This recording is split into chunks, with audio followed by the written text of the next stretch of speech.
Hello बच्चों, स्वागत है आपका गवर्नमेंट एग्जाम्स अड्डा में। बच्चों, सीबीएसई ने क्लास 10th के बच्चों का एग्ज़ाम रद्द कर दिया है और कहा है कि वो जल्द ही एक ऑब्जेक्टिव क्राइटेरिया लेकर के आएगी जिसके आधार पे बच्चों को मार्क्स दिए जाएंगे। बच्चों, मैं सीबीएसई को एक ऑफिशियल लेटर लिखने वाला हूं जिसमें मैं मांग करने वाला हूं कि उसके ऑब्जेक्टिव क्राइटेरिया को फ्रेम करते टाइम कौन सी चीज़ों का ध्यान रखा जाना चाहिए या हमारी क्या मांगे हैं। तो इसी के बारे में मैं आपको यहाँ पर कुछ ऐसी क्राइटेरिया के बारे में डिस्कस करने वाला हूँ जिनके बनने की संभावना या जिनके कंसीडर किए जाने की संभावना बहुत ज़्यादा है। आप इनमें से क्या चाहते हो हम इसको भी जानेंगे और उसको भी अपने लेटर में शामिल करेंगे। बच्चों, जो लेटर हम भेजने वाले हैं उसको भेजने से पहले हम आपको इन सभी के फ़ायदे और नुकसान बता दें, उसके आधार पर हम आपकी राय लेंगे, फिर हम अपना लेटर भेजेंगे ताकि सीबीएसई जो कुछ भी कंसीडर कर रही हो उसमें आपकी भी राय शामिल हो, हमारे टीचर्स की भी राय शामिल हो और हम जैसे लोगों की भी राय शामिल हो, जिससे बच्चों का फ़ायदा ही फ़ायदा हो। तो बच्चों, वीडियो को पूरा देखिएगा और इसे बहुत अच्छे से समझिएगा। बच्चों, जो बात सबसे पहले समझ में आती है वो ये कि इंटरनल असेसमेंट मार्क्स के आधार पर ऑब्जेक्टिव क्राइटेरिया बनाते हुए सभी बच्चों की मार्किंग कर दी जाए और सभी लोगों को मार्क्स प्रोवाइड कर दिए जाएं। और अगर ऐसा होता है बच्चों, तो इसमें सभी बच्चों का फ़ायदा होगा, चाहे वो रेगुलर बच्चे हों, प्राइवेट हों, इम्प्रूवमेंट हों या फिर कंपार्टमेंट वाले बच्चे हों। और चूँकि सभी लोगों को स्कूल से इंटरनल असेसमेंट मार्क्स मिले हुए होते हैं, पहले भी आपको मिले होंगे, ज़्यादातर स्कूलों में कोशिश की जाती है कि इंटरनल असेसमेंट मार्क्स आपको अच्छे दिए जाएं। 20 मार्क्स में से हर हाल में 15 प्लस मार्क्स आपको मिलते हैं, यानी कि अगर इसको बेस बना करके आपकी मार्किंग होती भी है और आपको 20 में से 15 मार्क्स मिले हुए हैं बच्चों, यानी कि 75% मार्क्स तो कम से कम आपको मिल ही जाएंगे। लेकिन ज़्यादातर बच्चों को 18, 19 या फिर 20 मार्क्स तक मिल जाते हैं और उस केस में 90% प्लस आपका रिज़ल्ट बन सकता है अगर इंटरनल असेसमेंट के मार्क्स को कंसीडर किया जाता है। तो हमारे लिए तो सबसे बेस्ट क्राइटेरिया यही होगा कि इंटरनल असेसमेंट के मार्क्स को कंसीडर किया जाए। लेकिन चूंकि ऑब्जेक्टिव क्राइटेरिया बनाने की बात सीबीएसई ने की है, इसलिए वो सिर्फ एक पैरामीटर को ना दे करके बहुत सारे पैरामीटर्स को देने वाली है और इसी आधार पर किसी एक के द्वारा आपका मूल्यांकन वो करेगी। इसीलिए बच्चों, कोई एक क्राइटेरिया ना सेट करके सीबीएसई एक या एक से ज़्यादा क्राइटेरिया सेट कर सकती है ताकि बच्चों का नुकसान ना होने पाए। हो सकता है कुछ बच्चे इंटरनल असेसमेंट में एब्सेंट हो गए हों या ना दे पाए हों या किसी वजह से उनके इंटरनल असेसमेंट में मार्क्स कम आए हों, तो उनकी शिकायतें रह जाएंगी और ऑब्जेक्टिव क्राइटेरिया का मतलब खत्म हो जाएगा। हेलो बच्चों, पढ़ाई में डाउट्स आते हैं तो घबराइए मत, सबका सॉल्यूशन है डाउट नट। बच्चों, अब किसी भी सवाल में आप अटक गए हो या आपसे सॉल्व नहीं हो पा रहा है तो आपको उस क्वेश्चन का फोटो लेना है, उसे क्रॉप करना है और बस 5 सेकंड के अंदर आपको मिलेंगे वीडियो सॉल्यूशंस। फिर चाहे आपका question homework CBSE, UP, Maharashtra, Rajasthan, MP या किसी अन्य बोर्ड का हो या फिर आईआईटी, जेई, नीट या फिर 6वीं से 12वीं का कोई भी सवाल हो, सबका जवाब मिलेगा डाउट नट पर। साथ ही डाउट नट पर पढ़िए अब कोटा के बेस्ट फैकल्टीज जैसे जेबी सर, एनजे सर, आकांक्षा मैम, प्रिंस सर जैसे टॉप टीचर से 3 करोड़ से ज़्यादा बच्चे डाउट नट ऐप पर पढ़ाई कर रहे हैं। आप भी जाइए और डाउट नट ऐप इंस्टॉल कीजिए। हम जो दूसरी चीज़ पे विचार कर रहे हैं जिसके होने की भी संभावना बहुत ज़्यादा है सीबीएसई ऑफिशियल्स के अकॉर्डिंग, कि या तो सीबीएसई इंटरनल असेसमेंट और प्री बोर्ड के मार्क्स को कंसीडर कर ले या फिर प्रोजेक्ट को भी कंसीडर करे। ये जो प्रोजेक्ट होगा बच्चों, ऑलरेडी आप एक बार प्रोजेक्ट बना चुके हो जिसके आधार पर आपके इंटरनल असेसमेंट मार्क्स आपको मिले हैं, लेकिन सुनने में आ रहा है और जो चर्चा चल रही है उसके आधार पर हो सकता है सीबीएसई के द्वारा आपको दिए गए समय में कोई प्रोजेक्ट बना करके ऑनलाइन सबमिट करने को कहा जाए और उसके मूल्यांकन के आधार पर आपको अंक दिए जाएं। ये बातें भी उठ रही हैं।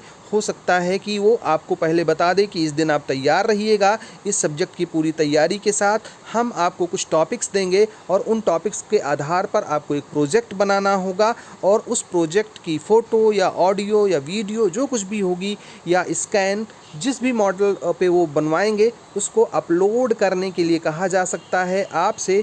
इसलिए भी आप तैयार रहिएगा। अगर ऐसा होता है तो प्रोजेक्ट के साथ साथ में इंटरनल असेसमेंट के मार्क्स और प्री बोर्ड के मार्क्स के वेटेज को तय करके आपको मार्क्स मिल सकते हैं।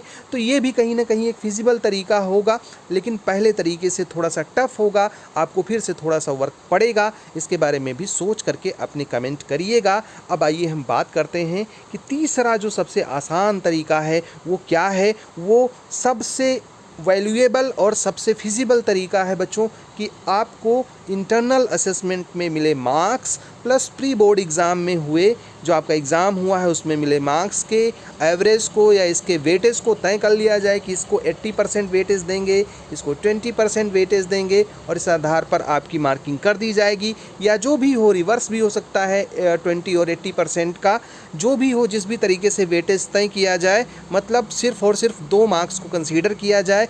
इसके होने की भी संभावना बहुत ज़्यादा है क्योंकि हर एक स्कूल में प्री बोर्ड एग्ज़ाम हुआ है, चाहे रेगुलर बच्चे हों, प्राइवेट हों, कंपार्टमेंट वाले हों, फिर या इम्प्रूवमेंट वाले बच्चे हों, सब पर ये भी क्राइटेरिया लागू की जा सकती है।